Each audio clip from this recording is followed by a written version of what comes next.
Muy pocas personas en el mundo saben que existe un organismo que es el nodo central del dinero en el mundo. Y sus decisiones determinan todas las acciones que vas a tomar en tu vida relacionadas con cómo gastas, cuándo gastas, a qué hora gastas. ¿Y sabes qué es lo más simpático del caso? Ni siquiera sabes cómo se llama, dónde está, quiénes lo integran y mucho menos cómo se gobierna. Bienvenido a una plática acerca de la Reserva Federal de los Estados Unidos.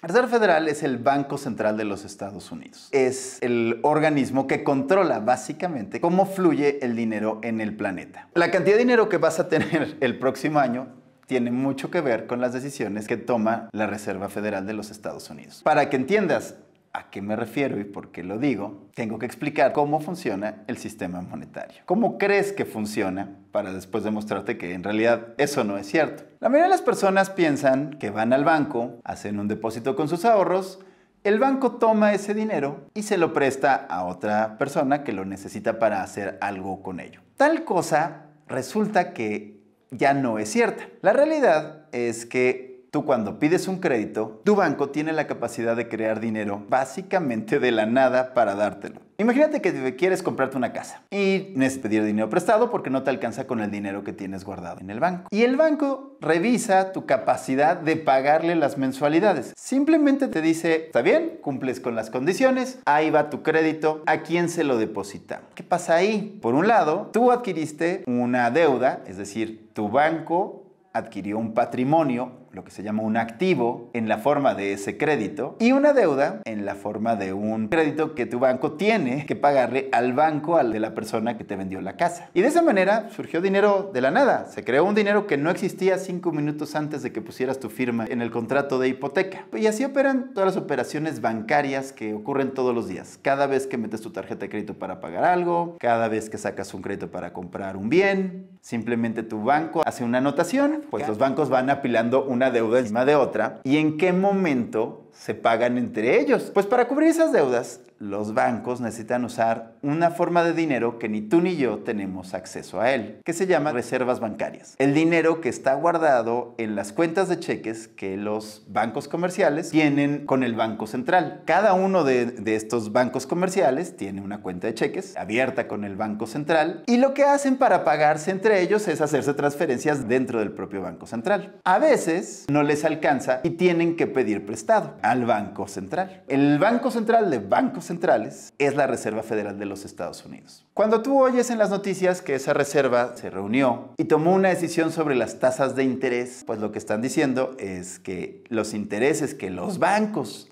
le tienen que pagar al Banco Central, en este caso a la Reserva, para conseguir créditos en este dinero al que solo ellos tienen acceso, o suben o bajan. Cuando esos intereses suben, los bancos tienen menos razones para prestarte dinero, porque a ellos pagarle a los bancos de otros clientes les sale más caro, entonces prefieren no prestarte. Y es cuando empiezan las restricciones de bajar los límites en las tarjetas de crédito, decirle que no a la gente que va y pide un crédito hipotecario. Por el contrario, cuando el Banco Central toma la decisión de bajar esas tasas de interés, los bancos tienen incentivos a prestarte más dinero. Empiezan a llegar los anuncios de saca un crédito, aumenta tu línea de crédito en tus tarjetas, no te pierdas la oportunidad de salir de vacaciones, el dinero está más fácilmente disponible cuando el Banco Central abre la llave. Y de esa forma pueden controlar la economía. El 10 de diciembre de 2025 hubo una de estas reuniones, Comité de Mercados Abiertos. Su decisión fue bajar las tasas de interés, 0.25%. Resulta que esto es una decisión política, cosa que en teoría no debería de ser. La leyenda alrededor de los bancos centrales es que son instituciones independientes del poder político. Pero la realidad es que los bancos centrales son organismos eminentemente políticos. En el caso especial de la Reserva Federal, pues lo que estamos viendo es las patadas bajo la mesa entre el gobierno de Donald Trump y un comité de la Reserva Federal que tiende a ser eminentemente demócrata. La decisión de bajar ligeramente las tasas de interés, en realidad lo que pretende es ir acercándole una crisis al gobierno de Donald Trump. Y esa crisis, en su momento, pues nos va a tocar a todos sobrellevarla. Quiero que entiendan la trascendencia de esto. Cuando tú oyes la noticia acerca de la reunión del famoso Comité de Mercado Abierto, te dan la impresión de que el objetivo de esa plática es cuidar que la economía del mundo vaya bien. Les puedo garantizar que no es así. El objetivo de ese comité es mantener operando un sistema financiero que te mantiene la bota sobre el cuello y del cual solo te vas a librar si entiendes cómo funciona. Este tema de los bancos centrales es en sí mismo toda una historia. En los Estados Unidos, desde que el país surgió,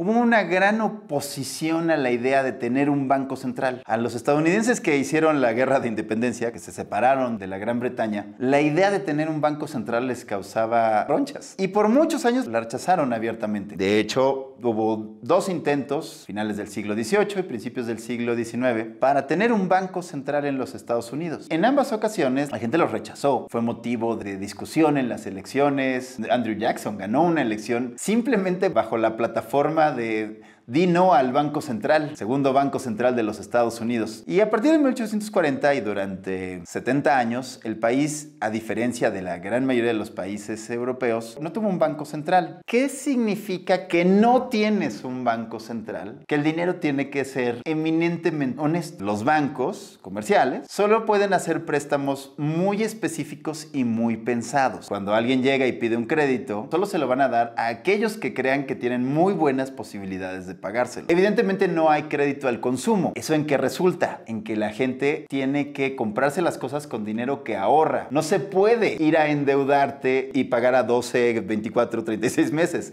Eso simplemente no existía en el siglo XIX en los Estados Unidos. Que los bancos no tenían un segundo respaldo. Si alguien se pasaba de gracioso dando muchos préstamos sin fundamento, lo que sucedía es que quebraba. Piensen que los bancos del siglo XIX se parecían mucho al Banco Gringotts de la película de Harry Potter. Tenían oro guardado en las bóvedas. Lo que hacías era llevabas oro y lo metías dentro de una bóveda y te lo cambiaban por un recibo. Con el tiempo esos recibos se hicieron sin un valor establecido y te dio. Así es como nace la chequera. Pero ese banco, si presta el oro que está en sus bóvedas, es responsable. No les regresen el dinero. Y entonces tienes una economía muy responsable. Resultado, los Estados Unidos pasaron de ser un país agrícola y relativamente irrelevante a ser la primera potencia industrial del mundo. Un buen día, hubo una reunión en una isla de Jekyll. Las personas que asistieron, se hizo un enorme esfuerzo para transportar a esos personajes sin que nadie supiera de ellos. ¿Quiénes eran? Pues básicamente los principales banqueros de Nueva York, gente que representaba a JP Morgan, Carnegie, Rockefeller y sus socios europeos, los Rothschild, los Warburg. Se reunieron en ese lugar para discutir ¿cómo hacían para que los Estados Unidos sí tuvieran un banco central? Porque eso les iba a permitir hacerse de la enorme competencia que estaba surgiendo en ese momento. La economía estadounidense, en ese enorme dinamismo, pues había generado muchísimos bancos, más de 30,000. Casi cualquiera que pudiera tener una buena bóveda, pues podía ser banquero. Y eso no les hacía ninguna gracia a los bancotes de Nueva York, pero sabían muy bien que los estadounidenses no les gustaba esto de los bancos centrales, le tenían miedo. Por eso se llama Sistema de la Reserva Federal,